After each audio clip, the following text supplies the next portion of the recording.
शीर्षक: न्याय की परीक्षा, करुणा, धैर्य और विवेक की कथा। ये एक पुराने वक्त की कहानी है जब पेड़ों की छांव में न्याय बसता था। सिर्फ इतना ही नहीं, सब जीव जंतु सोचते और बोलते भी थे।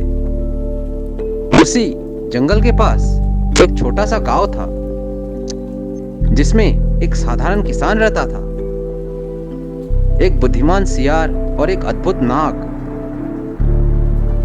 इस कहानी का शीर्षक यह है कि इसमें कोई योद्धा नहीं, बल्कि शौर्य और दया को प्रस्तुत करता है।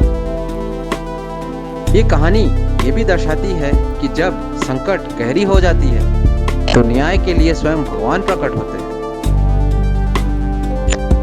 धनीराम, जो एक किसान है, जंगल के बाहर हर रोज की तरह लकड़ियां काट रहा था।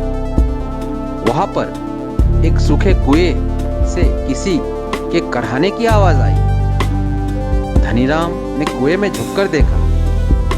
एक काला नाग कुएं में फंसा हुआ था। नाग बोल उठा, हे सज्जन, क्या कृपा करके मुझे यहाँ से बाहर निकाल सकते हो? मैं शिव की आराधना करता हूँ और किसी का नुकसान नहीं करता। नाग बाहर आते ही शांत हो गया, पर थोड़ी देर बाद उसकी आंखों में संशय दिखाई पड़ा। वो बोला, हे मानव, तू करुणा का सागर है, पर मेरे स्वभाव में संशय है। मुझे इस बात का डर है कि मेरा विष तुझ पर किसी कारणवश गिर ना गया हो। धनीराम चौंक कर बोला, हे सर्प, क्या तुम मेरा नुकसान करोगे? नाग बोला, मैं ये नहीं करना चाहता, पर जो मेरा स्वभाव है मैं उससे मजबूर हूं। फिर उसने कहा, चलो किसी तीसरे ज्ञानी को पूछते हैं इसके बारे में। ये सुनकर धनीराम ने भी सहमति दे दी। वो दोनों पहले पहुंचे एक बूढ़े बैल के पास। बैल ने कहा, तुम क्या सोच रहे हो और नाग संशय में क्यों है? ये एक बहुत कठिन परिस्थिति है। मैंने जीवन भर जिन लोगों की सेवा की, उन्हीं लोगों ने मुझे जंगल में मरने के लिए छोड़ दिया। मैं अभी कोई सलाह नहीं दे सकता। फिर वो एक तोते से मिले। तोते ने कहा, तुम्हारी दया सराहना के काबिल है। हम ये नहीं सोचते कि कभी अच्छे कर्म करने की चाहत के चलते हम मुश्किल में भी आ सकते हैं। मैं निर्णय देने से डरता हूं। अब वो दोनों उलझन में पड़ गए, सही क्या है और गलत क्या। फिर वो एक सियार के पास पहुंचे, जो जंगल का सबसे चतुर प्राणी था। उसने नाग से पूछा, हे नाग भाई, क्या आप फिर से कुएं में जा सकते हो? मैं ये देखना चाहता हूं कि आप वहां सच में फंसे थे या नहीं। नाग तुरंत मान गया। वो बोला, अगर इससे न्याय मिलता है तो मैं इसके लिए तैयार हूं। और वो दोबारा उस कुएं में उतर गया।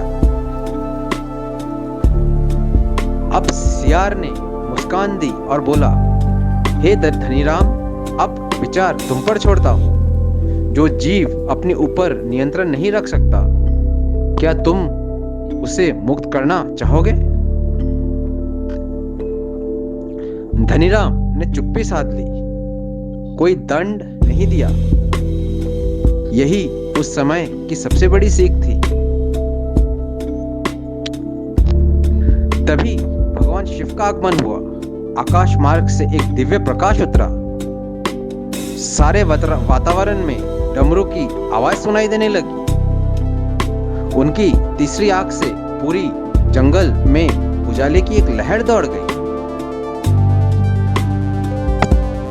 शिव भगवान बोल उठे, धनीराम, तू दया का सागर है, इसलिए तू महान है।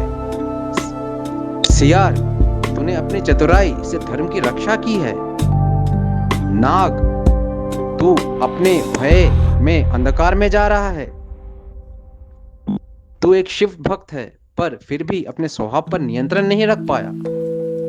फिर भगवान भोलेनाथ ने न्याय सुनाया, हे नाग, तुझे अपने मन में तपस्या करनी होगी, तभी तुझे मुक्ति मिलेगी, जो तेरे स्वभाव का परिवर्तन लाएगा। धनीराम, तेरी करुणा के कारण तुझे जीवन में शांति और समृद्धि मिलेगी। सियार, तू इस जंगल में मार्गदर्शक की भूमिका निभाता रहेगा। और तब भगवान शिव अंतर्नाद हो गए। सीख, करुणा, धैर्य और विवेक, ये तीनों जीवन के सबसे बड़े सीख है। यदि ये मिल जाए तो कोई संकट बड़ा नहीं होता। किसी का स्वभाव उसका भाग्य बन सकता है, पर उसे नियंत्रण में रखना अनिवार्य है।